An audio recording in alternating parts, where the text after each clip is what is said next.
Sin regalo no cenas. Esas 4 palabras en boca de mi propio hijo, cerrándome la puerta en la cara en plena Nochebuena, mientras yo llevaba en el bolsillo las escrituras de un apartamento de 120.000 euros que había comprado para él. Esa noche no solo perdió una propiedad, perdió un padre. Antes de continuar, suscríbete y activa la campanita, porque cada día publicamos nuevas historias. Deja tu like y cuéntanos en los comentarios desde qué ciudad y país nos ves. Me llamo Alberto Moreno Ruiz. Tengo 68 años y durante 40 de ellos trabajé en la construcción civil, levantando edificios en Valladolid. Manos callosas, espalda marcada por el esfuerzo, pero siempre con la frente en alto, porque cada ladrillo que coloqué fue honesto. Mi esposa Carmen falleció hace 5 años de cáncer de páncreas, y desde entonces mi vida se convirtió en una rutina gris.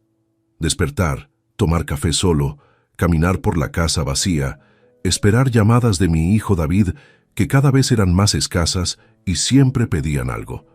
David Moreno Santos, mi único hijo, tiene 42 años y trabaja como gerente en una empresa de logística en Salamanca. Se casó hace 14 años con Patricia Vega Iglesias, una mujer de 39 años que desde el primer día dejó claro que venía de una familia de mejor posición que la nuestra.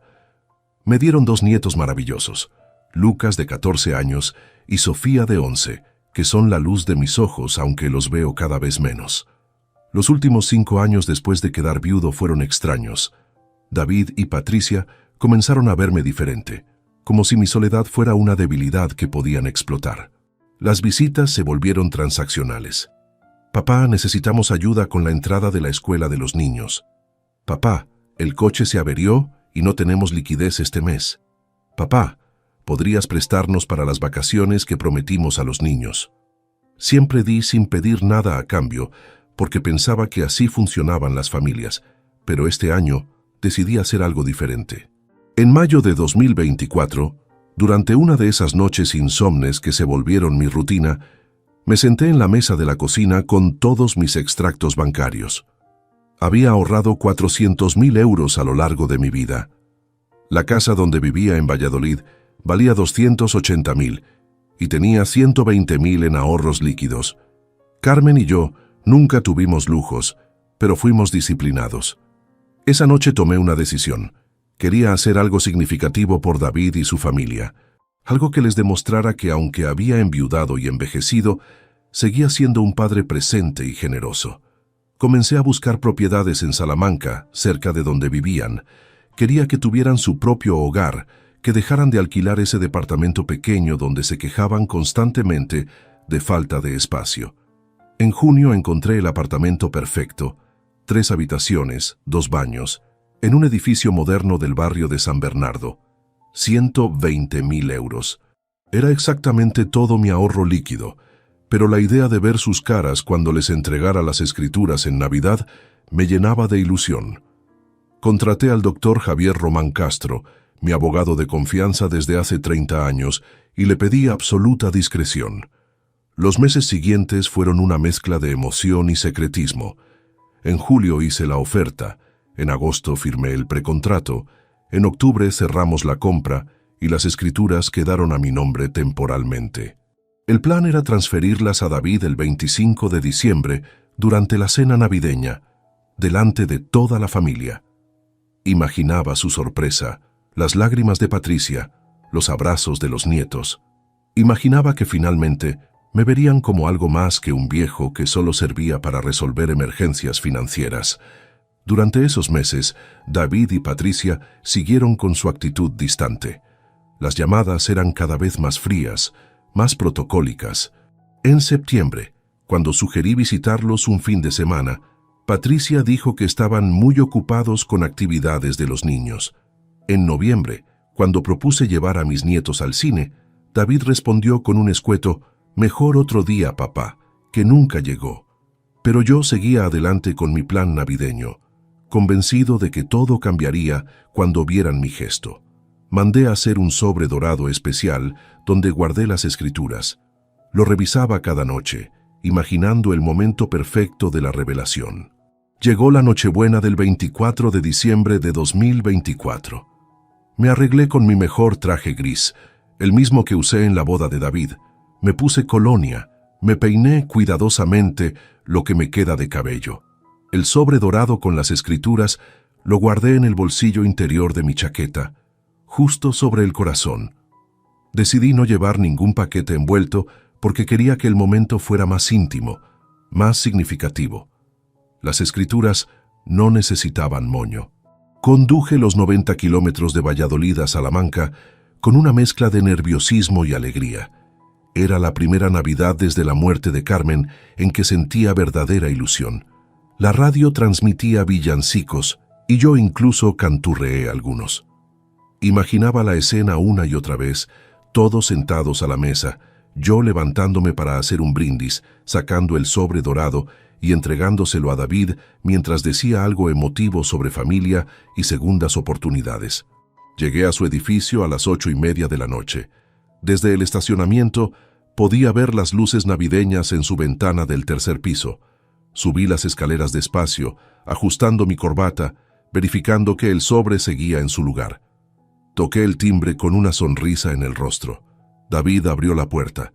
Llevaba una camisa roja nueva y pantalón de vestir. Miró mis manos vacías, luego mi rostro y frunció el ceño. «Papá, llegas tarde. Ya casi vamos a cenar». «Hijo, feliz Navidad». «Perdona la demora, el tráfico estaba». «¿Dónde está tu regalo?», me interrumpió mirando nuevamente mis manos vacías con expresión de incredulidad. Mi sonrisa vaciló. «Tengo algo especial para ustedes, pero ¿viniste con las manos vacías?». Su voz subió de tono. Patricia apareció detrás de él con copa de vino en mano y al verme su expresión se endureció inmediatamente. «Alberto, no me digas que no trajiste nada», dijo ella con ese tono condescendiente que siempre usaba conmigo. Todos trajeron regalos. Hasta mi madre trajo una cesta enorme. «Es que yo traje algo diferente», intenté explicar, llevando mi mano al bolsillo interior. «Sin regalo, no cenas», me cortó David con voz fría que nunca le había escuchado. «Todos trajeron algo menos tú, viejo tacaño, siempre haciendo quedar mal a la familia». El mundo se detuvo. Miré a mi hijo, buscando algún rastro de broma en su rostro, pero solo vi desprecio. Patricia sonrió con satisfacción detrás de él. «¡Qué vergüenza de padre!», gritó ella lo suficientemente alto para que se escuchara en todo el pasillo. «Ni siquiera una botella de vino. ¿Qué vamos a decir de ti?». Vi a Lucas y Sofía asomándose por la puerta del salón con caras horrorizadas.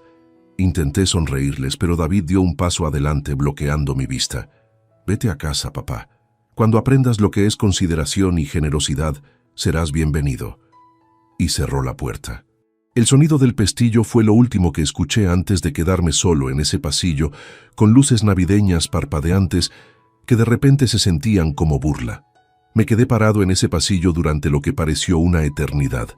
Las luces navideñas del corredor parpadeaban en rojo y verde, y desde dentro del apartamento escuchaba risas, música, el tintineo de copas brindando. La vida continuaba al otro lado de esa puerta cerrada, como si yo nunca hubiera existido. Bajé las escaleras despacio, aferrándome al pasamanos porque mis piernas temblaban, no de tristeza, sino de algo mucho más profundo que aún no lograba nombrar. Llegué a mi coche, un Renault Megane gris que tenía 8 años pero mantenía impecable, y me senté en el asiento del conductor sin encender el motor. El silencio dentro del vehículo era absoluto. Podía escuchar mi propia respiración, el latido acelerado de mi corazón. Miré hacia arriba y vi la ventana iluminada del apartamento de David en el tercer piso. Sombras se movían detrás de las cortinas. La familia celebraba. Yo estaba aquí abajo, en la oscuridad. Llevé mi mano al bolsillo interior de la chaqueta y saqué el sobre dorado. Lo sostuve bajo la tenue luz del alumbrado público. Era pesado, elegante, con el logotipo del notario en relieve. Dentro estaban las escrituras del apartamento de San Bernardo, 120.000 euros en papel timbrado, que representaban cada ahorro que había hecho durante 40 años de trabajo. Abrí el sobre con dedos que ya no temblaban. La claridad que comenzaba a invadirme era casi física, como si una niebla de 5 años finalmente se disipara. Despliegué las páginas y leí el encabezado. Escritura de compra de vivienda situada en calle Fernando de Rojas, número 32, tercero B, Salamanca. Comprador, Alberto Moreno Ruiz. Fecha de formalización, 15 de octubre de 2024. Octubre. Hacía 2 meses había firmado esto. 2 meses en los que David no me había llamado ni una sola vez, si no era para pedir dinero o poner excusas sobre por qué no podían visitarme. 2 meses en los que Patricia había dejado de contestar mis mensajes. 2 meses en los que mis nietos habían estado demasiado ocupados para una simple videollamada. Y yo, como un tonto, había interpretado esa distancia como estrés navideño, como ocupaciones normales de una familia joven. Había justificado cada desplante, cada llamada cortada abruptamente, cada promesa incumplida. Porque eso hacen los padres, ¿verdad? Justifican, perdonan, esperan. Volví a mirar hacia la ventana iluminada. Ahora la perspectiva era diferente. No veía una familia que me había rechazado por llegar sin paquete envuelto. Veía algo mucho más oscuro. Una familia que durante 5 años me había visto únicamente como una fuente de recursos. Un cajero automático con piernas y sentimientos que podían ignorar cuando convenía. Recorrí mentalmente los últimos años desde la muerte de Carmen. Cada préstamo que nunca me devolvieron, cada emergencia que requería mi dinero inmediato. La entrada de la escuela privada de los niños, 3.000 euros. El coche nuevo de Patricia cuando el suyo se averió irreparablemente, 12.000 euros. Las vacaciones merecidas en Canarias, 4.000 euros. La reforma del baño, 6.000 euros.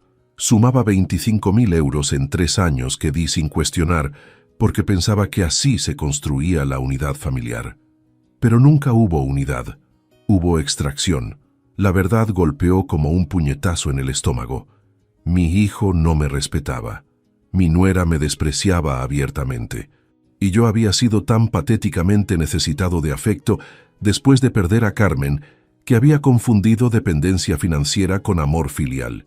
Sin regalo, no cenas. Las palabras resonaban en mi cabeza con nueva claridad. No era sobre un presente navideño.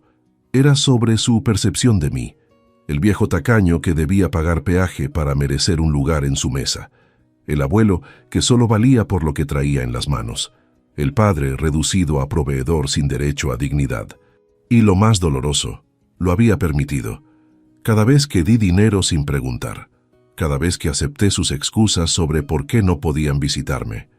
Cada vez que justifiqué su frialdad como la vida moderna es así, están ocupados. Yo mismo había enseñado a mi hijo que podía tratarme como monedero ambulante. Miré nuevamente las escrituras. 120.000 euros. El total de mis ahorros líquidos acumulados en 4 décadas de levantarme a las 5 de la mañana, trabajar bajo sol inclemente, ahorrar cada céntimo porque Carmen y yo teníamos un plan. Asegurar nuestro futuro y el de nuestra descendencia. Carmen nunca conoció a esta versión de David. Murió cuando él todavía fingía respeto. ¿Qué habría dicho ella de esta escena? Carmen, que se quedó sin el tratamiento más caro de inmunoterapia porque decidimos ahorrar ese dinero para el futuro de David. Carmen, que murió en una cama de hospital público mientras yo sostenía su mano, prometiéndole que nuestro sacrificio valió la pena porque nuestro hijo estaría bien. La rabia comenzó a mezclarse con la claridad. No era la rabia caliente e irracional. Era algo frío, calculado, definitivo. Era la comprensión absoluta de que había desperdiciado 5 años de duelo construyendo puentes hacia personas que solo querían cruzarlos para saquear el otro lado. Saqué mi teléfono móvil. Eran las 9:15 de la noche del 24 de diciembre. El doctor Javier Román Castro, mi abogado, estaría cenando con su familia. Pero esto no podía esperar. Marqué su número. Contestó al tercer tono. «¿Alberto? Feliz Navidad, amigo. ¿Todo bien?» «Javier, necesito que nos veamos mañana a primera hora». Mi voz sonaba extrañamente tranquila, casi clínica. «¿Mañana? Es 25. Es fiesta nacional». Pagaré el triple de tu tarifa normal. Necesito hacer cambios urgentes en las escrituras del apartamento de Salamanca y otras decisiones patrimoniales. Hice una pausa, mirando una vez más hacia esa ventana iluminada. Cambios irreversibles. Hubo silencio al otro lado de la línea. Javier me conocía desde hacía 30 años. Había tramitado la compra de mi casa, el testamento cuando nació David, las gestiones tras la muerte de Carmen. Conocía mi voz en cada estado emocional posible. «Alberto, ¿qué ha pasado?» Mi hijo me cerró la puerta en la cara en Nochebuena porque llegué sin paquete de regalo visible. No sabe que traía en el bolsillo las escrituras de un apartamento de 120.000 euros que compré para él. Dejé que eso se asentara. Ahora sabe incluso menos, porque mañana ese apartamento dejará de tener cualquier relación con su nombre. Entiendo. Su tono cambió, volviéndose profesional y serio. 9 de la mañana en mi despacho. Allí estaré. Colgué. Encendí el motor. Antes de arrancar, doblé cuidadosamente las escrituras y las guardé de nuevo en el sobre dorado. Pero esta vez no lo puse sobre mi corazón. Lo dejé en el asiento del copiloto, como evidencia, como recordatorio. Mientras conducía de regreso a Valladolid por la autopista vacía, no sentí tristeza. Sentí algo que no experimentaba en 5 años. Propósito. La niebla se había levantado completamente y por primera vez veía con absoluta claridad el paisaje de mi vida. Había pasado 68 años siendo prudente, comedido, sacrificado. Construí patrimonio no para mí, sino para un futuro que imaginaba lleno de familia unida y gratitud mutua. Pero esa fantasía murió esta noche en un pasillo con luces navideñas. Ahora comenzaba algo diferente. No venganza, algo más poderoso. Recuperación. Recuperación de mi dignidad, mi autonomía, mi derecho a vivir los años que me quedaban sin ser monedero de nadie. La carretera se extendía oscura frente a mí, pero por primera vez en mucho tiempo no me asustaba la oscuridad. Me asustaba desperdiciar un día más viviendo para gente que solo me valoraba en euros. La mañana del 25 de diciembre amaneció gris sobre Valladolid. Pasé la noche en vela, no por angustia sino por planificación. Sentado en la mesa de la cocina con una libreta vieja y un bolígrafo, escribí columnas de números, sumé patrimonio, calculé posibilidades. Carmen siempre decía que yo era metódico hasta para las emociones, y tenía razón. Incluso mi despertar necesitaba orden. A las 8:30 de la mañana del 26 de diciembre, ya estaba frente al edificio donde Javier tenía su despacho en la calle Constitución. El letrero de bronce decía Román Castro Abogados, y conocía cada centímetro de esa oficina. 30 años de relación profesional convertidos en amistad genuina. Javier abrió personalmente. Tenía 63 años, cabello completamente blanco pero porte elegante. Llevaba suéter de lana en lugar de su habitual traje, concesión a las fiestas navideñas. «Pasa, Alberto. Preparé café cargado porque intuyo que lo necesitaremos». Su despacho olía a madera antigua y libros jurídicos. Nos sentamos en los sillones de cuero desgastado que habían presenciado 3 décadas de consultas. Javier colocó una carpeta azul sobre la mesa de centro y me estudió con expresión seria. «Cuéntame exactamente qué ocurrió». Le relaté todo sin dramatismo ni autocompasión. Los hechos desnudos, la llegada con las escrituras, la humillación en la puerta, las palabras exactas de David y Patricia, el cierre definitivo. Javier escuchaba tomando notas ocasionales, su expresión endureciéndose progresivamente. «Hijo de perra», murmuró cuando terminé. Raramente lo escuchaba maldecir. Perdona la expresión, pero ese muchacho no tiene idea de lo que acaba de perder. Todavía no, respondí con calma que me sorprendió a mí mismo. Pero lo sabrá. Abrí mi maletín y saqué todos los documentos que había preparado durante la noche insomne. Extractos bancarios de los últimos 5 años, registro de todas las transferencias a David, copias de mensajes solicitando préstamos, historial completo de mi patrimonio. Javier revisó cada página con atención de cirujano. 25.000 euros en 3 años, leyó en voz alta. sin contar el apartamento que compraste y aún no había transferido. Esto es, Alberto, esto es abuso financiero encubierto. No vine para denuncias ni dramas legales, lo interrumpí. Vine porque necesito hacer cambios radicales en mi patrimonio y necesito que sean absolutamente irreversibles. Javier cerró la carpeta y se reclinó en su sillón. Te escucho. Primero, el apartamento de Salamanca. Quiero cancelar cualquier plan de transferencia a David. Quiero ponerlo en venta inmediatamente al precio de mercado. Hecho, ¿algo más? Segundo, y esto es más importante, quiero vender mi casa de Valladolid. Javier se incorporó abruptamente. ¿Tu casa? Alberto, viviste allí 40 años. Criaste a David en esa casa. Carmen murió en esa casa. Exactamente por eso. Mi voz permaneció firme. Esa casa está llena de fantasmas y de una vida que ya no existe. Cada habitación me recuerda a la familia que pensé que tenía. No puedo seguir viviendo en un mausoleo esperando llamadas de gente que solo me contacta cuando necesitan financiación. ¿Tienes idea de a dónde irías? Me incliné hacia adelante, sintiendo por primera vez en días algo parecido a entusiasmo. ¿Recuerdas que hace 38 años, cuando Carmen y yo éramos jóvenes, teníamos un plan? Queríamos comprar un terrenito en La Rioja, plantar algunas viñas, producir nuestro propio vino artesanal. Era nuestro sueño secreto. Lo recuerdo. Viniste a consultarme sobre préstamos para terrenos rurales en 1987. Abandonamos ese sueño cuando Carmen quedó embarazada de David. Decidimos ser responsables, prudentes, sensatos. Compramos la casa en Valladolid. Yo seguí en la construcción porque pagaba bien. Ahorramos cada céntimo para darle buena educación a nuestro hijo. Sacrificamos nuestro sueño por su futuro. Hice una pausa. Y ya viste cómo valora ese sacrificio. Javier sirvió más café, sus manos moviéndose lentamente mientras procesaba mis palabras. Tienes 68 años, Alberto. Empezar de cero en La Rioja, con un viñedo, es trabajo físico intenso. ¿Estás seguro de que físicamente puedes? Trabajé 40 años levantando edificios bajo el sol. Creo que puedo manejar unas viñas. Sonreí por primera vez en 2 días.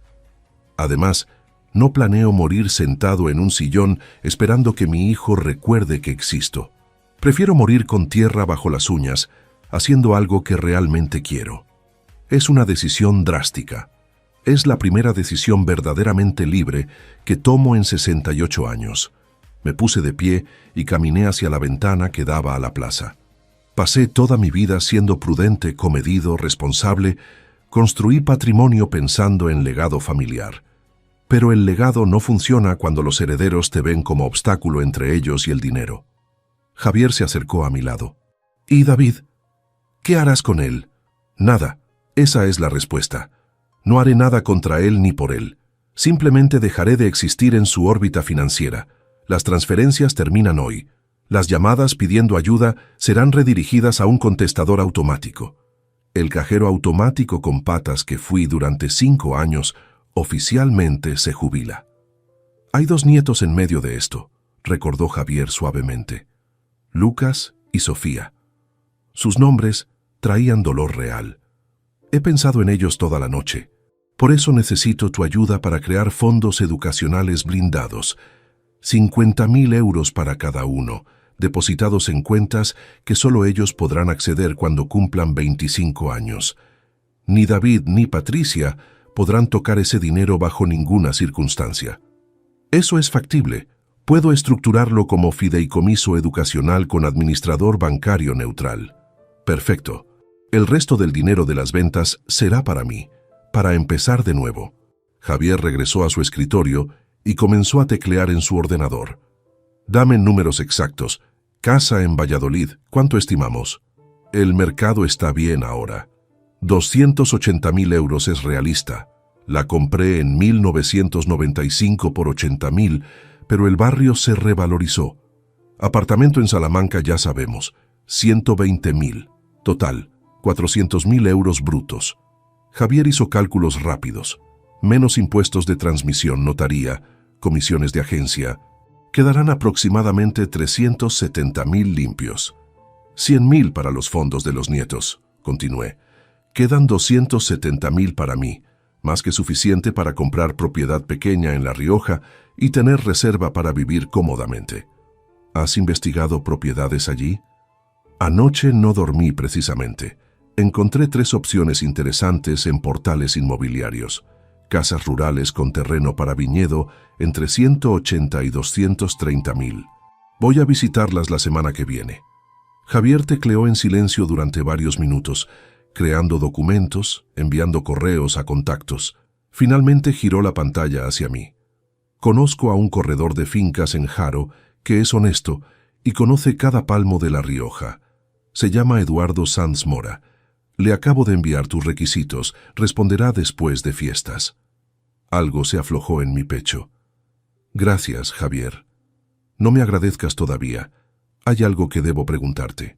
Se quitó las gafas y me miró directamente. ¿Esto es decisión definitiva o estás actuando por despecho temporal? Porque liquidar todo tu patrimonio en Valladolid, mudarte a otra provincia, es irreversible. Si en 6 meses te arrepientes, no me arrepentiré. No había duda en mi voz. Carmen y yo tuvimos 32 años de matrimonio feliz. Cuando ella murió, parte de mí murió también. Pero la parte que quedó se aferró a David como tabla de salvación, y eso fue mi error. Lo convertí en el centro de mi existencia, y él lo aprovechó. Esa versión de mí se murió anteayer en ese pasillo. ¿Y quién nace ahora? Alguien que finalmente vive para sí mismo. Enero de 2025 transformó mi vida más rápido de lo que imaginé posible. La eficiencia de Javier era legendaria, y cuando se comprometía con algo, las cosas sucedían. El 3 de enero recibí 3 ofertas por mi casa en Valladolid. El 8 ya habíamos cerrado venta por 280.000 euros con una pareja joven que esperaba su primer bebé. Firmamos escrituras el 20. El apartamento de Salamanca se vendió incluso más rápido. Una inversora lo compró el 18%, 20.000 en efectivo, sin hipoteca, sin complicaciones. Para el 25 de enero tenía en mi cuenta bancaria exactamente 372.000 euros después de impuestos y comisiones. Números abstractos que de repente representaban libertad absoluta. David intentó contactarme exactamente 4 veces durante ese mes. La primera llamada llegó el 29 de diciembre. No contesté. La segunda, el 2 de enero, dejó mensaje de voz. Papá, creo que exageramos el otro día. Patricia está arrepentida. Llámame. No devolví la llamada. La tercera, el 10 de enero, esta vez enfadado. ¿En serio vas a comportarte como niño ofendido? Ya está bien de drama. Borré el mensaje sin terminar de escucharlo. La cuarta llamada llegó el 15 de enero y fue diferente. David sonaba genuinamente preocupado. Papá, los vecinos dicen que hay un cartel de «Se vende en tu casa». ¿Qué está pasando? Por favor, llámame. Esta vez sí respondí. Necesitaba que supiera, necesitaba que entendiera que sus acciones tenían consecuencias reales. Hola, David.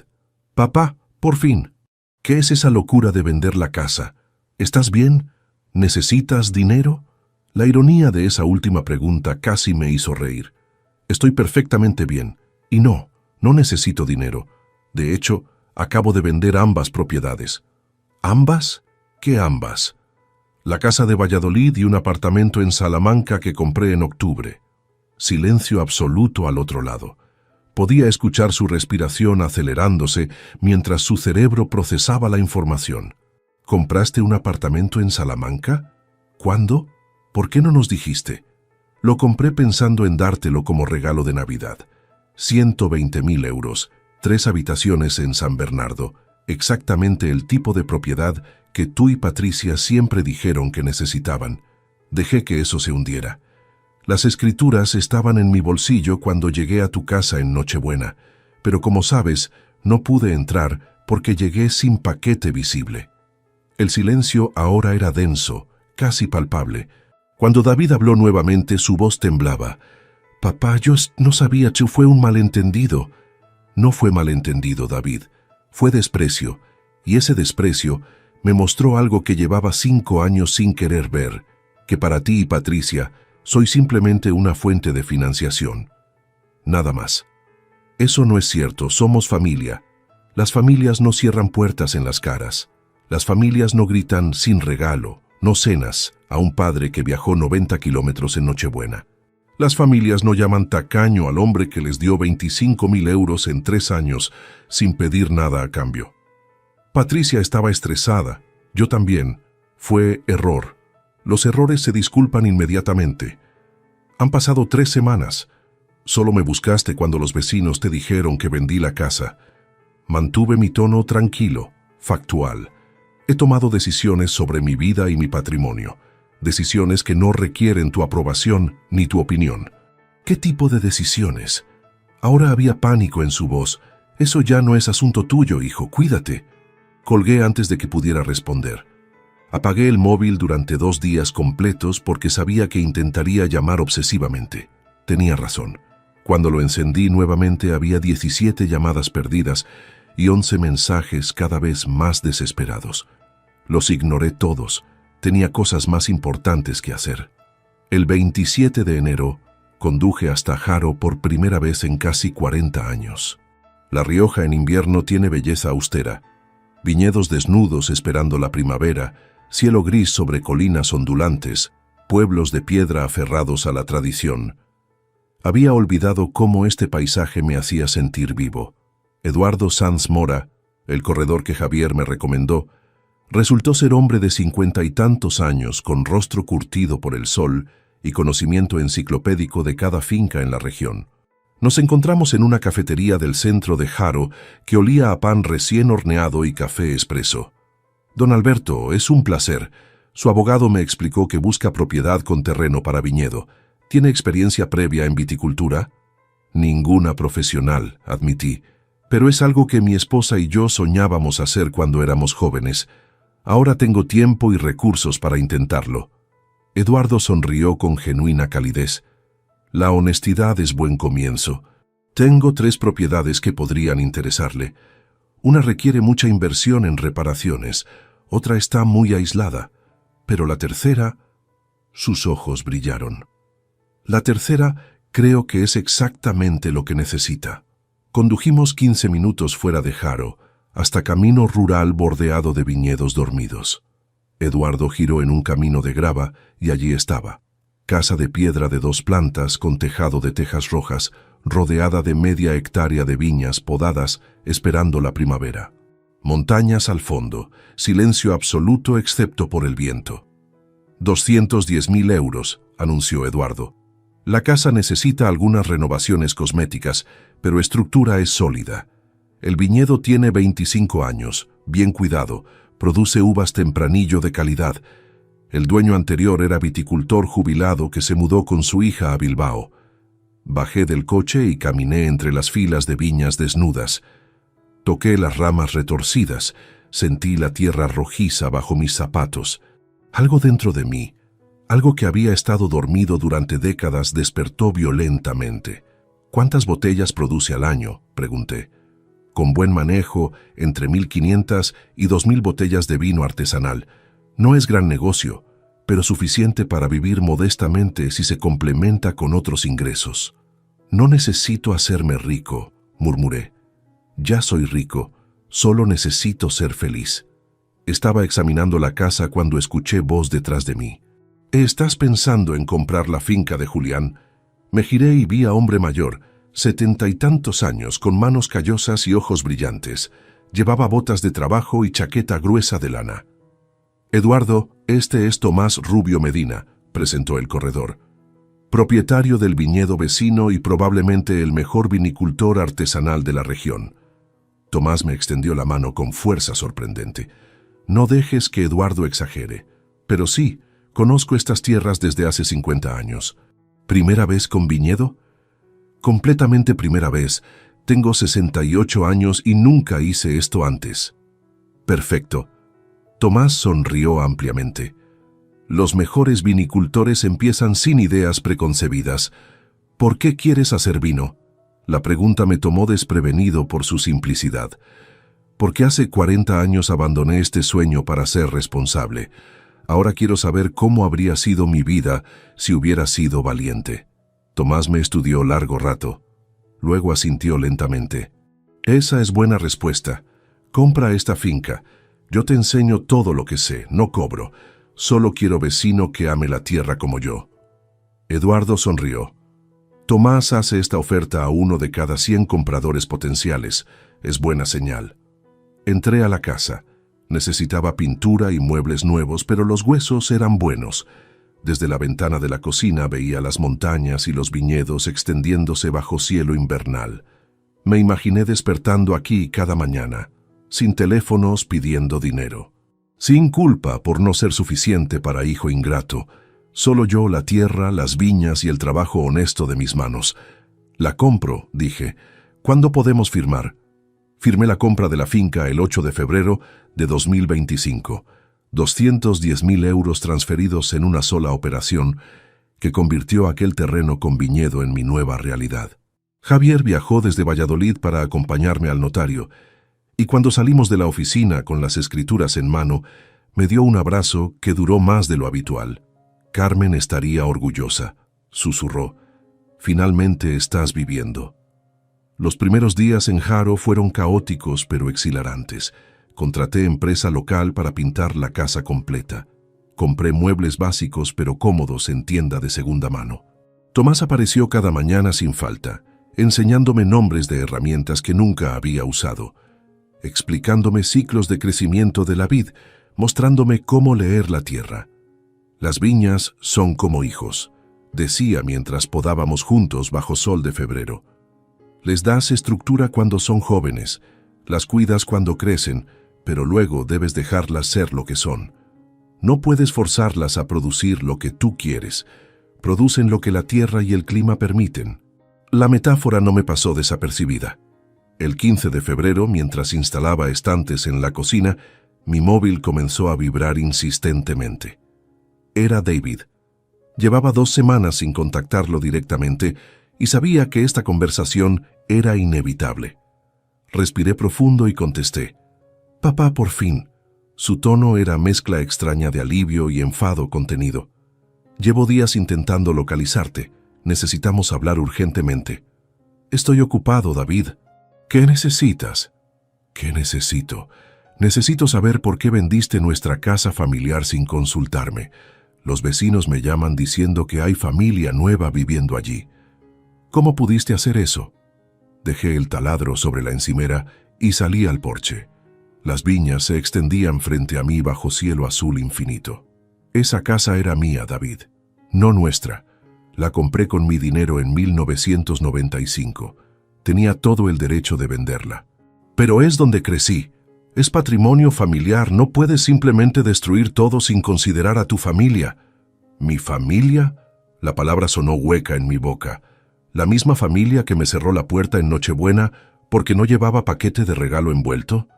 Ya te dije que fue un error, estábamos estresados. Han pasado 7 semanas, David. 7 semanas en las que no te molestaste en visitarme para disculparte cara a cara. Solo me buscaste cuando descubriste que vendí propiedades. Eso no es arrepentimiento, es pánico financiero. Escuché su respiración agitada al otro lado.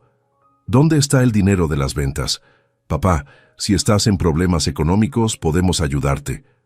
La risa escapó antes de que pudiera contenerla. ¿Ayudarme? ¿Tú ayudarme a mí? David, durante 3 años te di 25.000 euros en préstamos que nunca devolviste.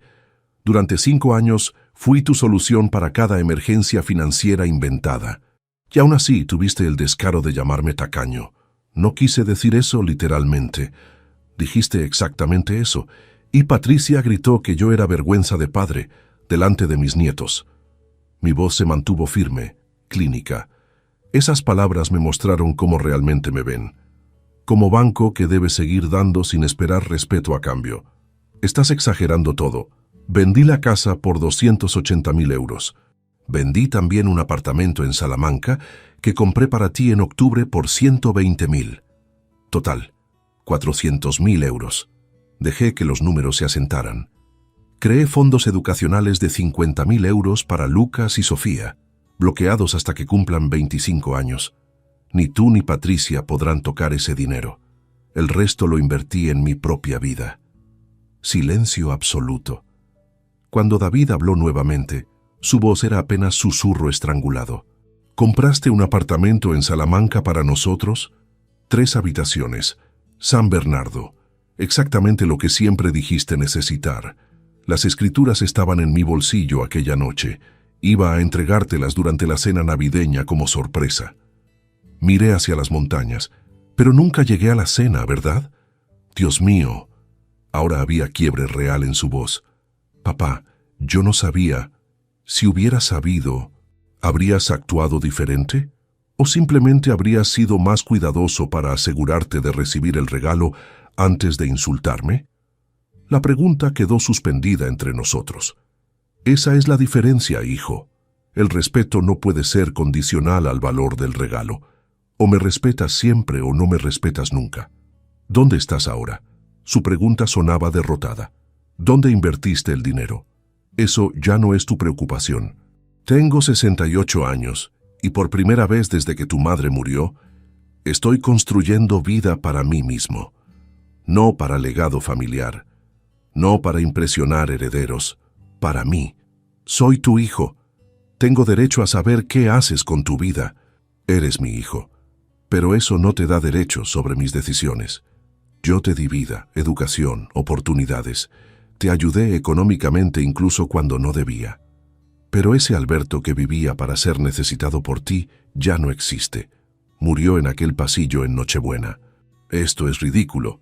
Estás teniendo crisis de vejez. Necesitas hablar con alguien, un profesional. No estoy teniendo crisis, estoy teniendo claridad. Tomás apareció en el camino con herramientas para la poda de la tarde. Levantó la mano saludando. Le devolví el gesto. Estoy exactamente donde necesito estar, haciendo exactamente lo que debo hacer, y no necesito tu aprobación ni tu comprensión. ¿Y qué pasa con Lucas y Sofía? ¿Van a crecer sin abuelo porque tuviste rabieta por un malentendido? Esa pregunta dolió porque era legítima. Los nietos tienen fondos educacionales garantizados, y si ellos quieren contactarme directamente, mis puertas están abiertas. Pero tú y Patricia ya no tienen acceso automático a mi vida. Ese privilegio se perdió cuando me trataron como estorbo. No puedes hablar en serio, completamente en serio. He reestructurado mi testamento. He liquidado mis propiedades en Valladolid. He comenzado nueva vida en lugar donde nadie me conoce como el viejo que debe dar dinero. Aquí soy simplemente Alberto, el hombre que está aprendiendo a hacer vino. ¿Vino? ¿Estás haciendo vino? La incredulidad en su tono era casi cómica. Era el sueño que tu madre y yo teníamos antes de que tú nacieras. Lo abandonamos para ser responsables, para darte futuro estable. Ahora estoy recuperando ese sueño. Mejor tarde que nunca. Papá, esto es una locura. Para ti, quizás. Para mí es la primera decisión cuerda que tomo en 5 años. Tomás me hacía señales indicando que estaba listo para comenzar. Tengo trabajo que hacer, David. Viñas que cuidar, vida que construir. Cuídate. Espera, no puedes simplemente... Colgué. Apagué el móvil completamente. Las conversaciones circulares con hijo que solo me valoraba en términos monetarios habían terminado. Caminé hacia donde Tomás esperaba con las tijeras de podar.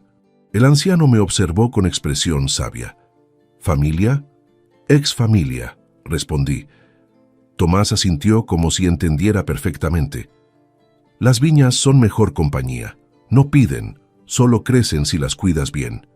Pasamos la tarde podando en silencio con Panero, y por primera vez en incontables años sentí algo parecido a paz verdadera. Marzo llegó con brotes verdes asomando tímidamente en las viñas. Tomás me enseñaba a reconocerlos, a protegerlos de heladas tardías, a entender el lenguaje silencioso de la planta despertando.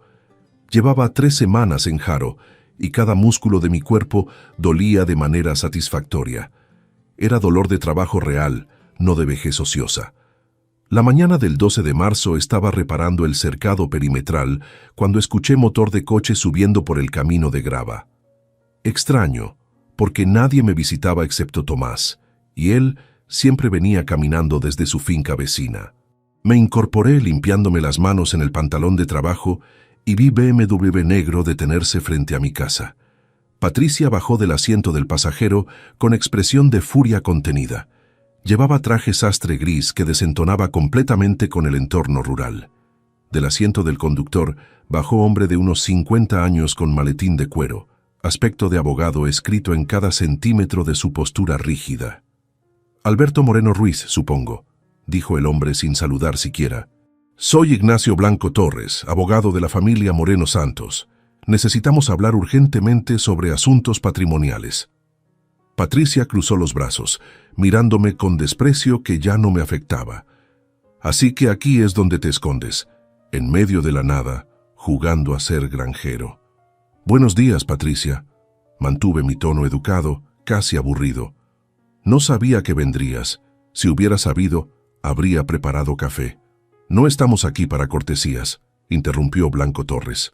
«Estamos aquí porque mis clientes tienen serias preocupaciones sobre la dilapidación sistemática del patrimonio familiar que usted ha emprendido en los últimos 2 meses». ¿Dilapidación? Dejé el martillo sobre la cerca. Interesante elección de palabras. ¿Quieren pasar o prefieren tener esta conversación legal en medio de mi viñedo? Entramos a la casa. La sala estaba amueblada básicamente pero con dignidad. Señalé el sofá para ellos mientras yo tomaba la silla frente a la ventana con vista a las montañas. Patricia miraba todo con asco, apenas disimulado. ¿Cambiaste una casa de 280.000 euros por esta... cabaña? Su tono goteaba veneno. Pagué 210.000 por esta propiedad con media hectárea de viñedo productivo. Me parece excelente inversión. Blanco Torres sacó carpeta de su maletín. Señor Moreno, mis clientes me informan que en los últimos 2 meses usted liquidó completamente su patrimonio inmobiliario en Valladolid y Salamanca por un total aproximado de 400.000 euros. También me informan que cambió su testamento sin consultar a su único heredero. Esto constituye potencialmente un caso de enajenación de bienes en perjuicio de herederos forzosos. ¿Herederos forzosos? La pregunta salió calmada. Tengo 68 años y gozo de plena capacidad mental. Puedo disponer de mis bienes como considere apropiado mientras esté vivo. La ley española protege la legítima de los hijos, continuó el abogado con tono pomposo. Usted no puede disponer libremente de más de 1/3 de su patrimonio sin considerar los derechos sucesorios. Cuando yo muera, David recibirá su legítima correspondiente de lo que quede, pero mientras viva, el patrimonio es mío y solo mío. Patricia se inclinó hacia adelante, sus ojos brillando con codicia apenas contenida. Queremos acceso a tus cuentas bancarias. Queremos documentación completa de dónde está cada euro de esas ventas. Como familia, tenemos derecho a supervisar que no estés siendo estafado o manipulado. ¿Manipulado? ¿Por quién exactamente? Por quien sea que te convenció de esta locura.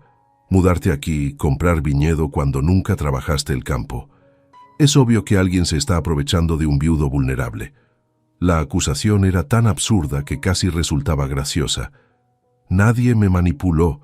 Tomé cada decisión con absoluta claridad mental y asesoramiento legal profesional. Entonces, no tendrás problema en mostrarnos la documentación, presionó Blanco Torres. Extractos bancarios, escrituras de compra, contratos, todo. Me puse de pie y fui a mi escritorio. Había anticipado exactamente esta escena y tenía preparada carpeta completa. La coloqué sobre la mesa de centro con golpe satisfactorio. Aquí está todo. Venta de casa en Valladolid, 280.000 euros. Venta de apartamento en Salamanca, 120.000. Total bruto, 400.000.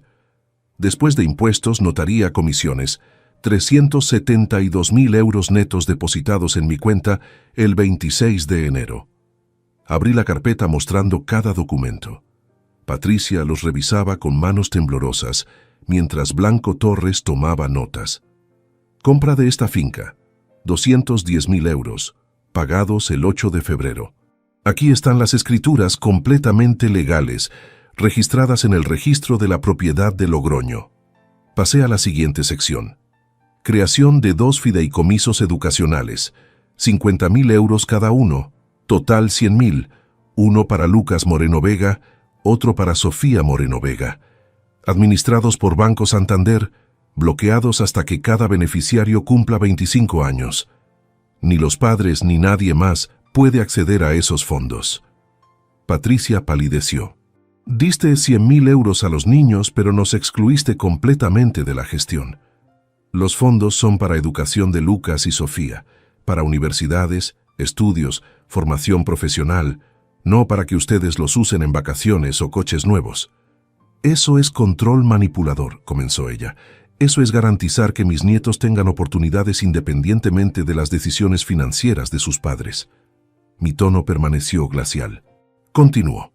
Reserva personal de 62.000 euros actualmente en cuenta de ahorro. Total contabilizado, 210.000 más 100.000 más 62.000, igual a 372.000. Cada euro justificado, cada transacción legal. Blanco Torres revisaba los documentos con frustración creciente. Todo estaba perfectamente en orden. Javier había asegurado que cada papel fuera impecable. ¿Y el apartamento de Salamanca?, preguntó Patricia con voz aguda. ¿Por qué nunca nos dijiste que lo compraste? Porque iba a ser sorpresa de Navidad, pero ustedes me enseñaron que las sorpresas son desperdiciadas en gente que valora más el envoltorio que la intención. Sigues culpándonos por un malentendido. No fue malentendido. Fue revelación. Me senté nuevamente cruzando los brazos. Vendí ese apartamento porque después de aquella noche entendí que cualquier propiedad que les diera sería vista como derecho adquirido, no como regalo apreciado. Y no voy a pasar mis últimos años acumulando patrimonio para herederos que me tratan con desprecio. Esto es absurdo. Eres nuestro padre. Soy padre de David. A ti, Patricia, no te debo absolutamente nada. Y sin embargo me llamaste vergüenza delante de tus hijos en Nochebuena. Eso tiene consecuencias. Blanco Torres cerró su carpeta bruscamente. Señor Moreno, le advierto que podemos impugnar estas transacciones si consideramos que hubo disminución fraudulenta del patrimonio. Impugne lo que quiera. Cada abogado en España le dirá que tengo derecho absoluto de disponer de mis bienes en vida. Miré directamente a Patricia. Además, tienen que considerar algo. Si me llevan a juicio y pierden, cosa que perderán porque todo es legal, me aseguraré de que David quede completamente excluido de mi testamento. Ni legítima ni nada. Donaré todo a fundaciones benéficas antes de dejarles un euro. No puedes hacer eso, jadeó Patricia. Puedo y lo haré si me presionan. Consulten con cualquier abogado decente. Tengo derecho a la libre disposición en vida y puedo estructurar herencia de formas que minimicen legalmente lo que reciban. ¿Quieren arriesgarse? El silencio fue absoluto. Blanco Torres y Patricia intercambiaron miradas derrotadas. Esto no termina aquí, amenazó Patricia levantándose abruptamente.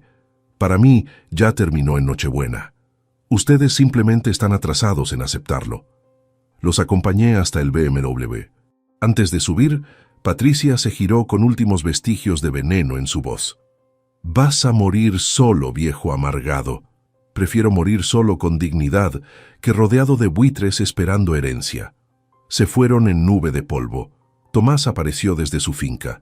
Había estado observando discretamente desde la distancia. ¿Problemas? Nada que no pudiera manejar. Bien, las viñas necesitan fertilizante hoy. ¿Listo para ensuciarte las manos? Sonreí. Siempre. Abril transformó el paisaje riojano en explosión de verde intenso. Las viñas brotaban con vigor renovado y Tomás me enseñaba a reconocer cada etapa del crecimiento. El trabajo físico me había cambiado. Había perdido 5 kilos de peso inútil, ganado músculo en brazos y espalda, y mi piel había tomado tono bronceado que no tenía desde mi juventud en la construcción. Hay fiesta este sábado en el pueblo, anunció Tomás una mañana mientras revisábamos los brotes nuevos. Fiesta de la poda. Es tradición que todos los viticultores de la región celebren el despertar de las viñas. Deberías venir. No soy muy de fiestas, admití. Las multitudes nunca fueron lo mío, menos ahora que buscaba soledad reparadora. No es fiesta de discoteca. Tomás sonrió. Es reunión de gente que ama la tierra. Comida, vino, historias. Necesitas conocer a la comunidad si vas a vivir aquí. Tenía razón. Llevaba 2 meses en Haro y apenas conocía a nadie más allá de Tomás y Eduardo el corredor. El aislamiento había sido necesario para sanar, pero eventualmente necesitaba reconstruir tejido social.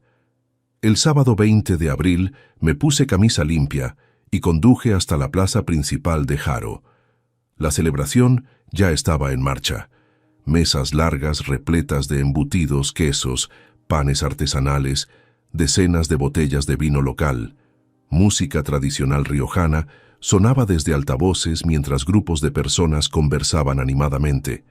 Tomás me recibió con abrazo fuerte. «Alberto, ven, quiero presentarte a la comunidad». Me guió entre grupos presentándome a otros viticultores, comerciantes locales, familias que llevaban generaciones en la región. Todos eran acogedores, curiosos sobre el hombre de Valladolid que abandonó la ciudad para hacer vino. «Mi hija está aquí en alguna parte», dijo Tomás escaneando la multitud. «Acaba de mudarse desde Madrid. Tú y ella tienen algo en común. Ambos están empezando de nuevo». Me intrigó la forma en que lo dijo. Pero antes de que pudiera preguntar, Tomás levantó la mano saludando a mujer que se acercaba. Tendría 60 y tantos años, cabello gris corto con estilo elegante, ojos verdes inteligentes detrás de gafas con montura moderna. Llevaba suéter azul y pantalón cómodo, emanaba dignidad tranquila. «Papá, pensé que ya te habías ido a casa». Su voz tenía calidez natural. «Isabel, quiero presentarte a mi vecino y nuevo alumno de viticultura, Alberto Moreno Ruiz. Esta es mi hija Isabel Navarro Prieto». Estrechamos manos. Su apretón era firme, directo. «Un placer». «Papá no para de hablar de su proyecto de convertirte en vinicultor experto en tiempo récord». «Tu padre es maestro paciente con alumno torpe», respondí. «Nada de torpe». Tomás nos palmó a ambos en los hombros. «Alberto aprende rápido porque pregunta sin ego. Y tú, hija, deberías contarle sobre tu proyecto de biblioteca. Quizás pueda ayudar con algún contacto». Isabel miró a su padre con expresión exasperada pero cariñosa. «Papá, no todos quieren escuchar sobre mis planes». «Yo sí quiero», dije sinceramente. «¿Biblioteca comunitaria?» «Es sueño algo idealista». Isabel sonrió con modestia. «Trabajé 35 años como profesora de literatura en Madrid. Cuando me jubilé el año pasado, quería hacer algo significativo. Haro no tiene biblioteca pública decente, solo sala pequeña en el ayuntamiento con horario limitado. Pensé en abrir espacio donde la gente pueda acceder a libros gratuitamente. Es hermoso proyecto. ¿Qué te detiene?» «Encontrar local adecuado sin gastar todos mis ahorros», suspiró. «La mayoría de espacios disponibles son o muy caros o estructuralmente inadecuados». Tomás murmuró algo sobre buscar más vino y desapareció estratégicamente, dejándonos solos. Isabel rió. «Perdona a mi padre. Desde que me mudé aquí hace 2 meses, está obsesionado con que conozca gente. Creo que teme que me aísle». «¿Por qué te mudaste desde Madrid?» La pregunta salió natural, sin filtro social habitual. Isabel me estudió un momento, evaluando si podía confiar. Algo en mi expresión debió convencerla porque su rostro se suavizó.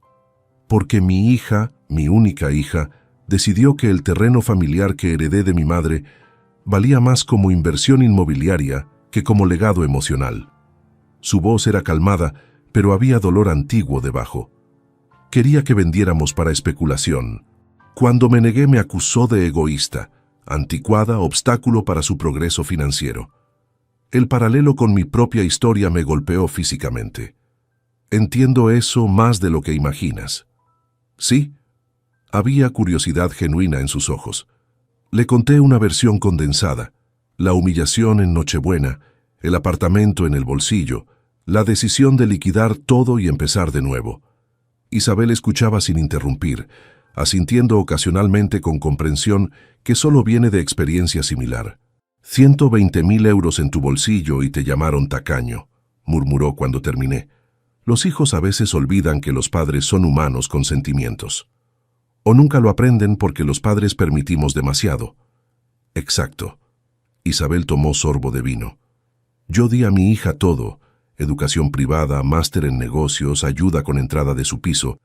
y cuando le pedí que respetara mi decisión sobre mi propio terreno, actuó como si yo le estuviera robando algo que le pertenecía. ¿Cuánto tiempo llevas sin hablar con ella? 5 meses. Me mudé aquí en noviembre. Ella no ha llamado ni una vez. Yo llevo 4 meses sin contacto real con mi hijo. Hice pausa. ¿Te arrepientes de tu decisión? Isabel pensó largo rato antes de responder. Al principio sí. Las primeras semanas en casa de mi padre lloraba cada noche, pero luego algo cambió. Comencé a caminar por el pueblo, a conocer gente, a pensar en mi biblioteca. Y me di cuenta de que por primera vez en décadas estaba tomando decisiones basadas en lo que yo quería, no en lo que mi hija necesitaba de mí. Libertad aterradora, dije, y embriagadora. Sonrió ampliamente. ¿Tú te arrepientes? Ni un segundo. Cada mañana me despierto con propósito. Las viñas necesitan cuidado, hay trabajo físico que hacer, objetivos que alcanzar. No espero llamadas telefónicas pidiendo dinero. No cargo culpa por no ser suficiente. Simplemente vivo. Eso es exactamente. Isabel me miró con intensidad nueva. Es raro encontrar a alguien que entiende esta mezcla específica de liberación y pérdida. Pasamos la siguiente hora conversando sin pausa. Descubrimos coincidencias sorprendentes. Ambos viudos, ambos rechazados por hijos adultos, ambos reconstruyendo vidas en edad que la sociedad considera demasiado tarde para empezar de nuevo. Pero más allá de las similitudes, había conexión genuina. Isabel era inteligente sin pretensiones, apasionada sin dramatismo, herida pero no amargada. ¿Sabes qué es lo más extraño?, dijo ella, mientras el sol comenzaba a ponerse sobre las montañas. Durante años definí mi valor por ser buena madre, buena profesora, buena hija. Cuando mi hija me rechazó pensé que había fracasado en todo, pero ahora me doy cuenta de que simplemente había confundido ser útil con ser valorada. Exactamente eso. Las palabras resonaban con verdad absoluta. Yo confundí ser banco familiar con ser padre querido. ¿Y ahora qué eres?, preguntó Isabel. Ahora soy Alberto que hace vino, Alberto que se ensucia las manos, Alberto que duerme bien porque está cansado de trabajo honesto. Sonreí. Por primera vez en 68 años soy solo yo. Me gusta ese Alberto. La fiesta continuó hasta tarde, pero Isabel y yo nos quedamos conversando en rincón tranquilo, ajenos al bullicio. Hablamos de libros que amábamos, de Madrid versus provincias, de cómo criar hijos aparentemente no garantizaba su gratitud, de segundas oportunidades y valentía de empezar de cero. Cuando nos despedimos cerca de medianoche, Isabel escribió su número en servilleta. Si necesitas ayuda buscando local para la biblioteca, ofrecí, tengo algo de dinero reservado que podría invertir en proyecto comunitario. No quiero tu dinero, Alberto. Su tono era firme, pero amable. Pero me gustaría tu amistad. Eso es mucho más valioso.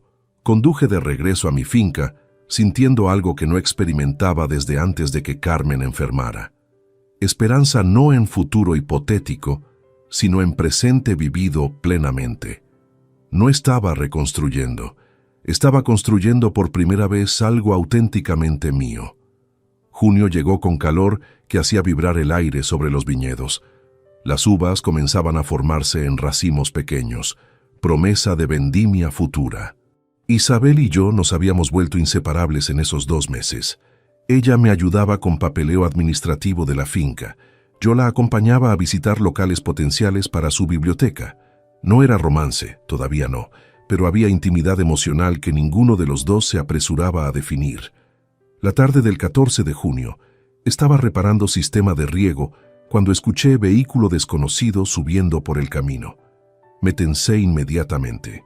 Después de la visita de Patricia y su abogado, cada coche no identificado representaba potencial conflicto, pero el Seat León plateado que apareció no era amenazante. Del asiento del conductor bajó mujer de unos 40 años con expresión nerviosa. Reconocí vagamente su cara. Marta, hermana de Patricia. Del asiento trasero bajaron 2 figuras que me detuvieron el corazón. Lucas y Sofía. Mis nietos habían crecido en 4 meses. Lucas, ahora de 14 años y medio, había ganado altura y su voz sonaba más grave. Sofía, de 11, tenía el cabello más largo y expresión más madura. Ambos me miraban con mezcla de vergüenza y esperanza que me atravesó. «Don Alberto», comenzó Marta acercándose con manos levantadas en gesto pacificador. «Por favor, no se enfade. Los niños me rogaron que los trajera. Patricia no sabe que están aquí». Lucas dio paso adelante, sus ojos brillando con lágrimas contenidas. «Abuelo, tenemos que hablar contigo». Los guié hacia la casa ofreciendo agua fría a todos. Nos sentamos en el porche con vista a las viñas. Sofía no dejaba de mirar alrededor, fascinada por el paisaje. «Es muy bonito aquí, abuelo», murmuró. «Gracias, cariño». Mi voz salió más ronca de lo esperado. «¿Cómo me encontraron?» «La tía Marta escuchó a mamá y papá discutiendo», explicó Lucas. «Decían algo sobre que habías comprado finca en La Rioja. Buscamos en Google viñedos en Haro, y la tía nos ayudó a preguntarle al señor que vendió esta propiedad». «Eduardo», murmuré. El corredor había sido discreto conmigo, pero evidentemente había cedido ante súplica de niños desesperados. Marta se puso de pie. «Les doy 30 minutos, estaré en el coche». Se alejó, dejándonos en privacidad preciosa. Sofía comenzó a llorar primero. «Abuelo, lo siento mucho. Lo que pasó en Navidad fue horrible. Yo quería abrirte la puerta, pero papá no me dejó. Y mamá estaba tan enfadada. Lo sé, pequeña. Vi tus caras en la ventana, sé que no fue decisión tuya». Lucas se limpió las lágrimas con rabia. «Papá es un idiota. Después de que te fuiste, hubo pelea enorme. La abuela materna de parte de mamá dijo que papá había sido irrespetuoso, pero entonces mamá defendió a papá y dijo que tú siempre habías sido tacaño con nosotros». El veneno de Patricia seguía envenenando, incluso meses después. «¿Y ustedes qué piensan?» «Pienso que eres el mejor abuelo del mundo», sollozó Sofía. «Siempre fuiste amable con nosotros. Nos llevabas al cine, nos comprabas helados, nos escuchabas cuando papá y mamá estaban ocupados, y ellos te trataron horrible». «No les dimos permiso de venir a buscarte antes», continuó Lucas. «Querían que los acompañáramos a aquella visita con el abogado en marzo, pero nos negamos. Les dijimos que si no te respetaban a ti, no contaran con nosotros». Orgullo mezclado con tristeza me inundó. ¿Han tenido problemas en casa por eso? Mamá dice que nos manipulaste emocionalmente. Papá solo está raro, callado. No habla del tema. Lucas miró directamente a mis ojos. «Abuelo, ¿es verdad que compraste apartamento para nosotros y lo llevabas en Navidad?» No había sentido mentir a estas alturas. «Sí, 3 habitaciones en San Bernardo, 120.000 euros. Las escrituras estaban en mi bolsillo cuando tu padre cerró la puerta». Sofía gimió de angustia. «¿Por qué no se lo dijiste? ¿Por qué no gritaste que traías regalo?» «Porque el respeto no debería depender del valor del regalo, cariño. Tu padre debió tratarme con dignidad, tuviera o no presente en las manos. El hecho de que no lo hiciera me mostró algo importante sobre cómo realmente me ve». «¿Vendiste el apartamento?», preguntó Lucas, su voz temblando. «Lo vendí, a una inversora que pagó en efectivo. Con ese dinero y la venta de mi casa en Valladolid, compré esta finca y algo más». «¿Qué más?». Sofía se había acercado, tomando mi mano arrugada entre las suyas pequeñas. Me levanté. «Vengan, quiero mostrarles algo». Los guié por el viñedo, explicando cada etapa del crecimiento de las uvas, mostrándoles cómo Tomás me había enseñado a reconocer plantas sanas versus enfermas, hablándoles sobre el ciclo de la naturaleza y paciencia que requiere producir algo valioso. Escuchaban fascinados, especialmente Lucas, que hacía preguntas inteligentes sobre química del suelo. Regresamos a la casa y saqué 2 carpetas azules de mi escritorio. En cada una estaba el nombre de uno de ellos. Cuando vendí las propiedades, no olvidé a mis nietos. Creé fideicomiso educacional para cada uno. 50.000 euros, administrados por banco, bloqueados hasta que cumplan 25 años. ¿50.000? Lucas palideció.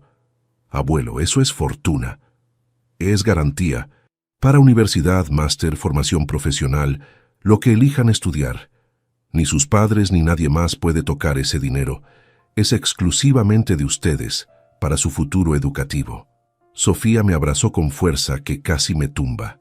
Te queremos, abuelo. Aunque papá y mamá sean tontos, nosotros te queremos. Yo también los quiero. Devolví el abrazo, sintiendo algo repararse dentro de mí. Pero necesito que entiendan algo importante. Este dinero es herramienta, no solución. La verdadera riqueza no está en esos fondos. Está en aprender valores que sus padres olvidaron. ¿Qué valores?, preguntó Lucas.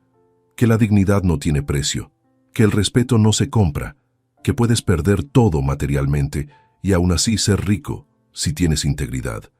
Los miré a ambos seriamente. Sus padres me midieron en euros, me redujeron a cajero automático. Cuando finalmente dije basta, me acusaron de egoísta. Pero ustedes necesitan saber, establecer límites no es crueldad, es respeto propio.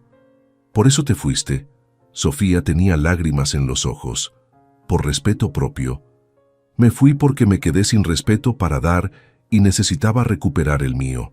Esta finca, este viñedo, esta nueva vida, es mi forma de decirme a mí mismo que todavía valgo algo más allá de mi cuenta bancaria.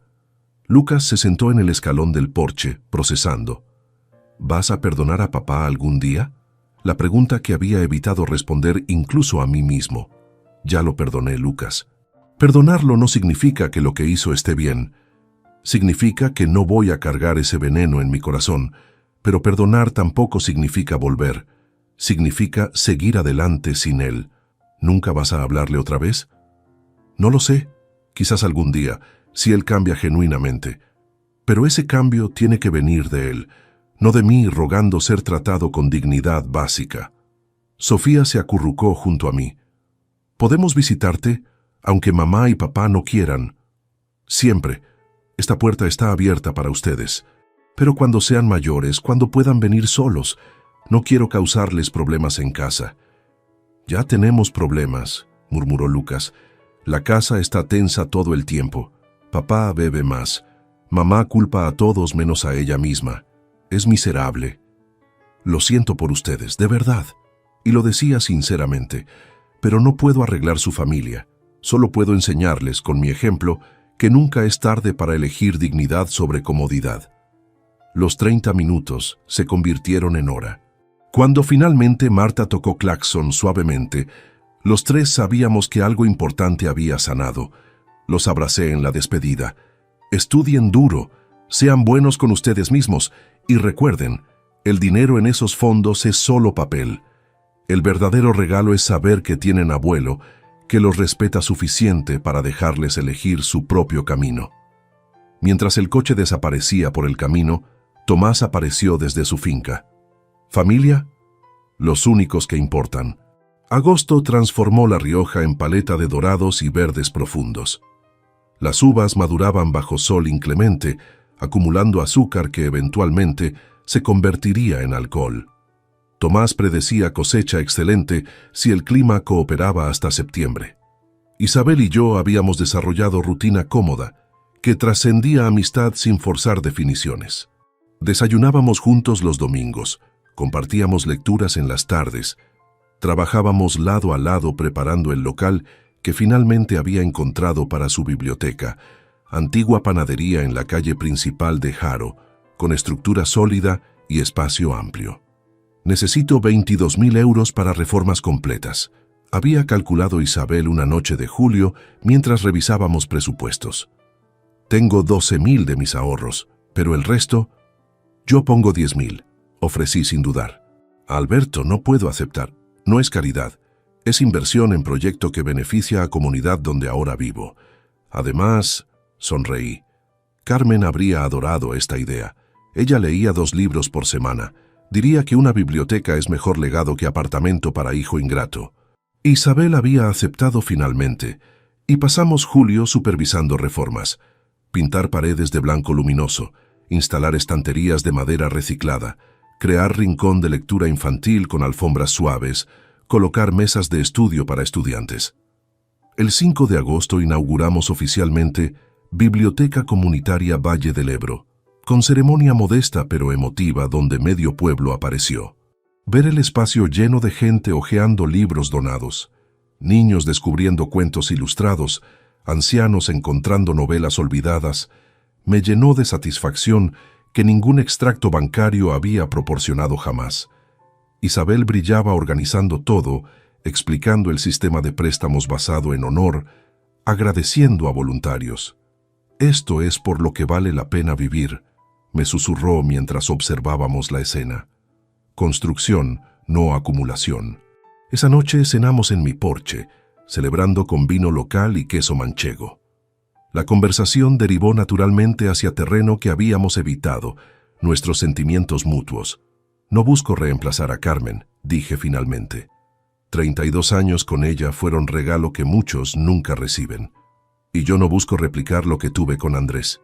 Isabel se refería a su difunto esposo, muerto hace 6 años de infarto súbito.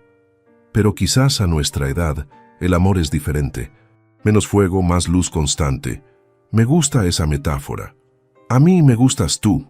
La declaración simple, sin dramatismo, era perfectamente Isabel. Tomé su mano sobre la mesa. Y a mí me gustas tú. ¿Qué hacemos al respecto?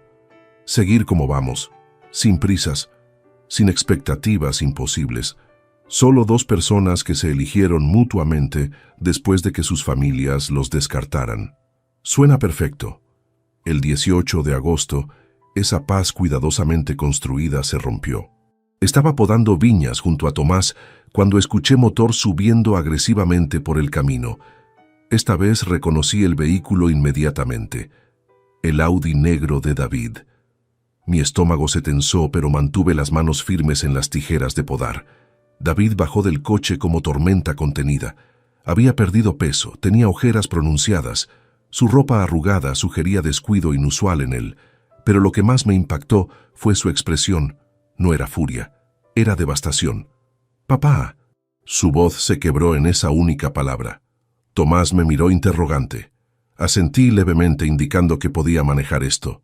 El anciano se retiró discretamente. «David, no esperaba verte. Los niños me contaron todo». Se acercó tambaleante, como borracho aunque claramente sobrio. Me contaron sobre los fondos educacionales, sobre esta finca, sobre... Tragó saliva. Sobre el apartamento que tenías en tu bolsillo aquella noche. «Entonces ya sabes». «¿Por qué no dijiste nada?», gritó, y ahora sí había rabia mezclada con dolor. «¿Por qué no gritaste que traías las escrituras? ¿Por qué me dejaste cerrarte la puerta cuando podías haber...?» «¿Cuándo podía haber qué? ¿Rogado por entrar? ¿Agitado papeles para demostrar que valía la pena dejarme pasar?» Mi voz permaneció tranquila. «El problema nunca fue el regalo, David. Fue que pensaste que tenías derecho de condicionarme tu respeto. Fue un error, ya te lo dije 1000 veces. Fue revelación. Me mostró que durante 5 años había confundido tu dependencia financiera con amor filial». David se pasó las manos por el cabello con desesperación. «He arruinado todo. Patricia y yo apenas nos hablamos. Los niños nos miran con decepción. El trabajo es un desastre porque no puedo concentrarme. Y tú», miró alrededor, «tú estás aquí, aparentemente feliz sin nosotros». «No aparentemente, genuinamente». Fue como bofetada. David retrocedió físicamente. «¿Cómo puedes ser feliz después de abandonar a tu familia?» «No abandoné a mi familia. Mi familia me abandonó primero emocionalmente, mucho antes de Navidad, solo que yo era demasiado necesitado para verlo». En ese momento, Isabel salió de mi casa. Había venido temprano para traer libros que había ordenado para la biblioteca. Llevaba vestido floral ligero, el cabello recogido, sonrisa en el rostro que se congeló al ver a David. Mi hijo la observó con expresión que pasó de confusión a comprensión a furia en segundos. «¿Quién es ella?»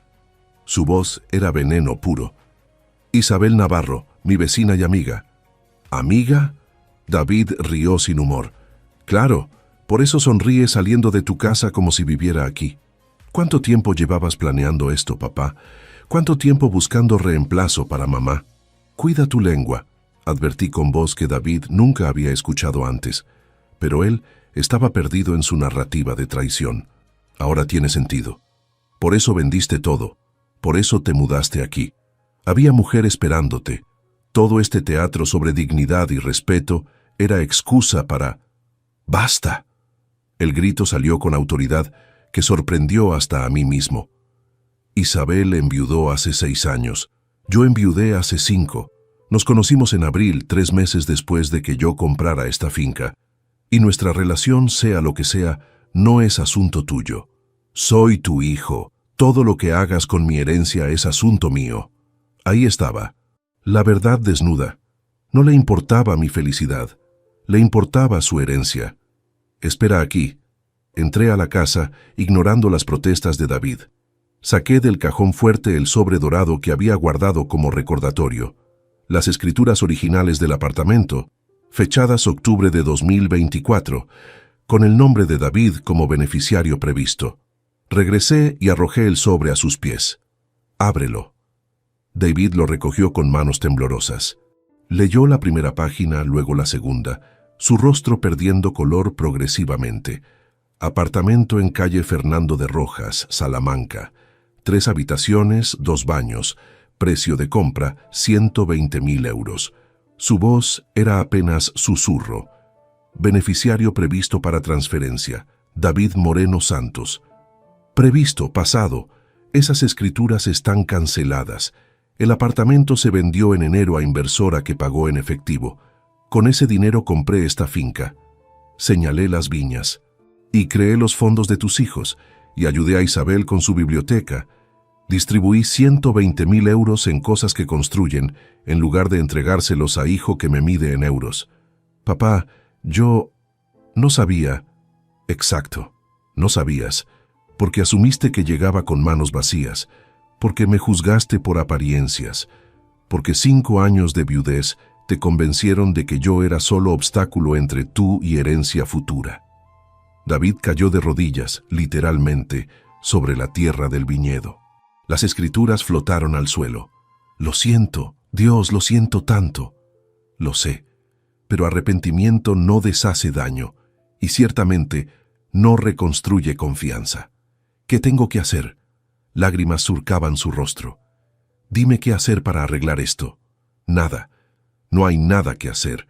El Alberto que rogaba por tu afecto murió en aquel pasillo. El hombre que ves ahora no necesita tu arrepentimiento tardío. Entonces esto es todo. Me desechas como basura. No te desecho. Te libero. Y me libero a mí mismo. Me arrodillé para estar a su altura. David, te crié para ser independiente, para ser fuerte, para no necesitarme, y lo lograste tan bien que olvidaste que todavía podías elegir quererme. Te quiero. Me quieres como idea, como red de seguridad financiera, pero no me respetas como persona. Me puse de pie. Vete a casa, arregla tu matrimonio si puedes, sé mejor padre para mis nietos, construye tu propia vida, pero hazlo sin contar conmigo como banco de respaldo. ¿Y si cambio? ¿Y si demuestro que puedo ser mejor hijo? Entonces, quizás algún día podamos tomar café y hablar como adultos que se respetan mutuamente. Pero ese día no es hoy. David recogió las escrituras, aferrándolas como evidencia de su error. Se fue sin más palabras, su Audi descendiendo la montaña dejando solo polvo. Isabel se acercó silenciosamente. Eso fue difícil, pero necesario. ¿Crees que cambiará? No lo sé, y eso ya no es mi problema. Septiembre llegó con promesa de vendimia inminente. Los racimos colgaban pesados, las uvas hinchadas de sol y tiempo. Tomás probaba una cada mañana, evaluando niveles de azúcar con lengua experta que había catado 50 cosechas. Esta semana, anunció el 3 de septiembre. El jueves cortamos. Va a ser añada memorable, Alberto. Había algo ceremonial en sus palabras que me erizó la piel. Mi primera vendimia real, después de meses aprendiendo, sudando, esperando. Isabel organizó equipo de voluntarios, vecinos, amigos de la biblioteca, estudiantes que querían aprender sobre viticultura tradicional. La finca se llenó de vida y risas de forma que nunca imaginé cuando la compré en febrero. El 7 de septiembre comenzamos al amanecer. 20 personas cortando racimos con cuidado reverente, depositándolos en cestas de mimbre, cantando canciones riojanas que Tomás recordaba de su juventud. Yo trabajaba junto a todos, mis manos tan sucias y cansadas como las de cualquier otro, sin privilegios de propietario. «Mira esto», dijo Isabel mostrándome racimo perfecto. Tempranillo en su máxima expresión. «Tu primera cosecha, Alberto». «Nuestra primera cosecha», la corregí. Ella había estado presente en cada etapa del proceso. Recolectamos 450 kilos de uvas. Tomás calculó que produciríamos aproximadamente 600 botellas de vino artesanal si todo salía bien. Comenzó el prensado manual, la fermentación en barricas de roble que Tomás había prestado, el proceso alquímico de transformar fruta en algo trascendente. Mientras esperábamos que el vino madurara, Isabel tuvo idea brillante. «Necesitas marca, etiqueta, historia que contar». Estábamos sentados en la biblioteca una tarde, rodeados de libros y posibilidades. Todo vino artesanal tiene narrativa. ¿Cuál es la tuya? Pensé en los últimos 9 meses, en puertas cerradas y puertas abiertas, en herencias perdidas y vidas ganadas, en segundas oportunidades cuando la sociedad dice que es demasiado tarde. Segunda vendimia, dije finalmente. Segunda cosecha, porque todos merecemos segundo capítulo. Isabel sonrió ampliamente. Perfecto, yo diseño la etiqueta. Trabajó durante semanas en el diseño, simple pero elegante, con dibujo de vid renaciendo de tierra agrietada, el nombre Segunda Vendimia, en tipografía que evocaba tradición sin ser anticuada. En la contraetiqueta escribió texto que me hizo llorar cuando lo leí.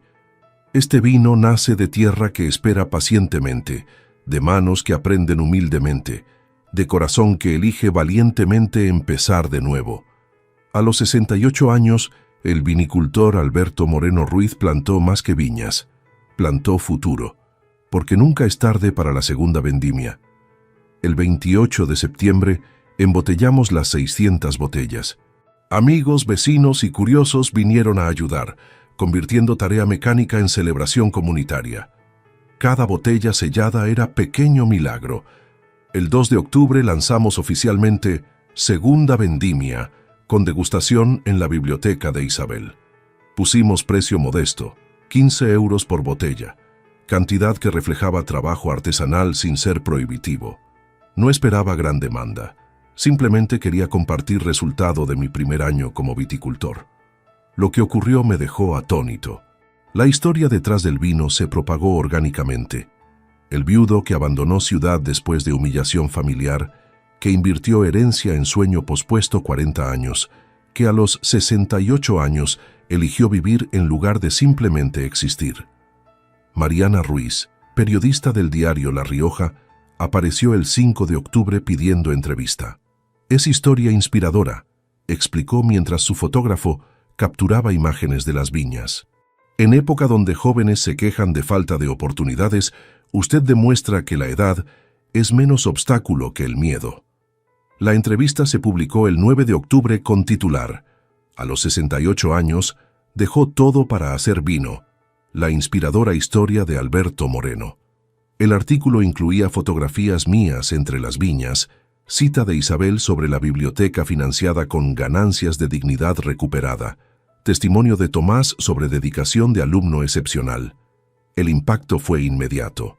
El teléfono de la biblioteca, que habíamos puesto como contacto, sonaba constantemente con pedidos. Restaurantes locales querían incluir Segunda Vendimia en sus cartas. Tiendas especializadas de Logroño solicitaban distribución. En 2 semanas vendimos las 500 botellas disponibles, guardando 100 para regalo y archivo personal. 15 euros por botella, 500 botellas, 7.500 euros en ingresos brutos. Después de descontar costes de producción, quedaban aproximadamente 5.000 euros de ganancia. No era fortuna, pero era prueba tangible de que había construido algo viable. «¿Qué harás con las ganancias?», preguntó Isabel mientras celebrábamos la última venta. «Reinvertir en la próxima cosecha, comprar barricas propias, quizás ampliar el viñedo», hice pausa, «y donar 1.000 euros a la biblioteca para compra de libros nuevos». Alberto, no tienes que... Quiero. Este éxito es tanto tuyo como mío. Tu etiqueta, tu historia, tu espacio para el lanzamiento. Somos equipo. Ella me besó entonces. Primer beso real después de meses de construcción cuidadosa. Sabía a vino tinto y a futuro compartido. El 15 de octubre, David vio el artículo. Lo sé porque Lucas me envió mensaje discreto. Papá leyó sobre ti en el periódico. Está callado desde entonces. Creo que finalmente entiende. No respondí. No había nada que decir. David había tenido 9 meses para entender. Si necesitaba artículo de periódico para comprender dimensión de su error, entonces el problema era más profundo que cualquier conversación pudiera resolver. Pero Lucas agregó algo más. Estoy orgulloso de ti, abuelo. Me enseñaste que fracasar como hijo no significa fracasar como persona. Papá fracasó contigo, pero tú no fracasaste en la vida. Esas palabras valían más que 1000 botellas vendidas. La primera semana de noviembre, Patricia intentó contactar a Isabel directamente, apareciendo en la biblioteca con expresión que pretendía ser conciliadora, pero olía a desesperación. «Necesito hablar sobre Alberto», le dijo a Isabel según me contó después. «Usted parece tener influencia sobre él».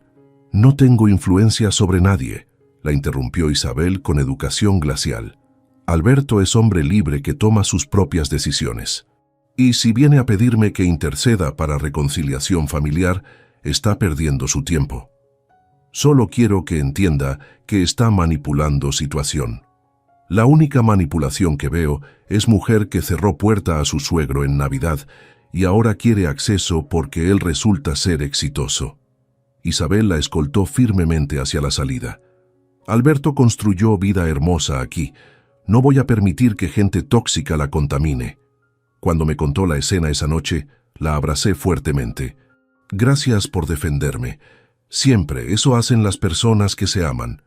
Era primera vez que usábamos esa palabra, amor, no como reemplazo de amores pasados, sino como reconocimiento de presente que habíamos cultivado con paciencia de viticultores.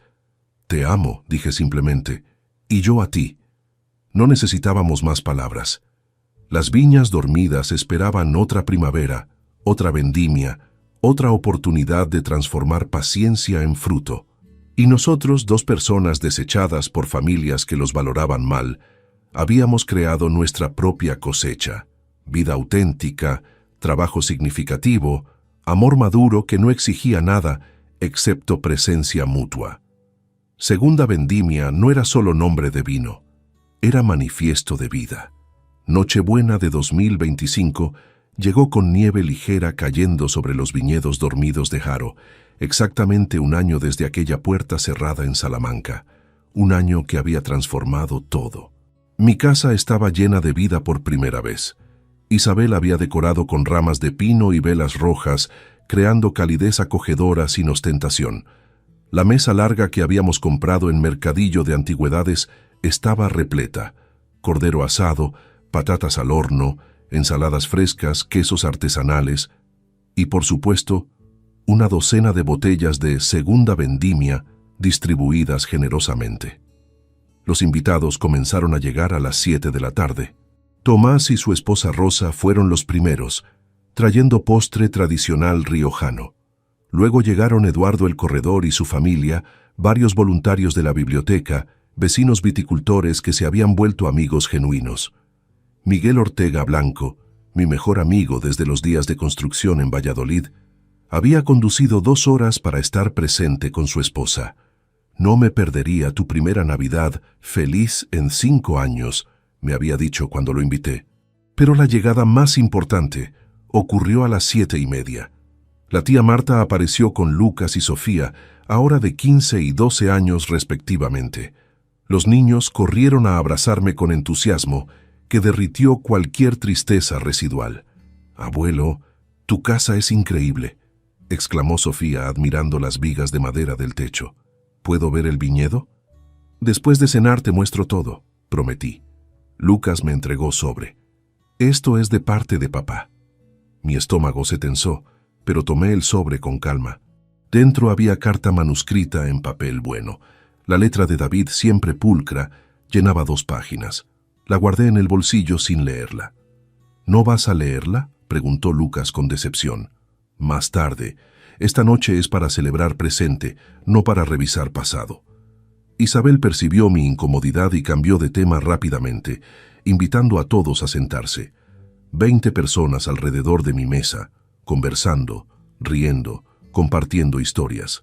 Era exactamente el tipo de familia que había buscado toda mi vida. Elegida, no impuesta. Construida sobre respeto mutuo, no sobre obligación sanguínea. Durante la cena, Miguel propuso brindis.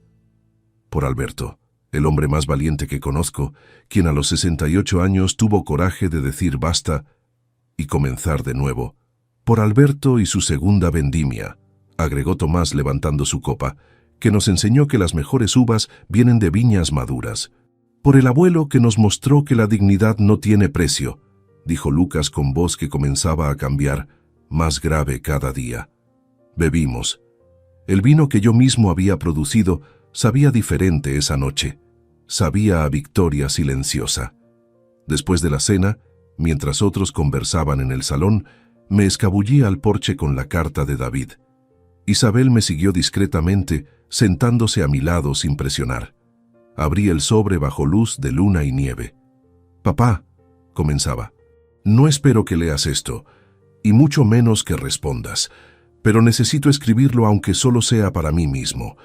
He pasado este año observándote desde lejos. Vi el artículo en el periódico. Pregunté a los niños sobre tu vida.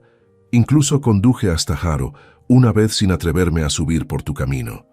Y cada cosa que descubro me muestra la magnitud de lo que destruí aquella noche de Navidad.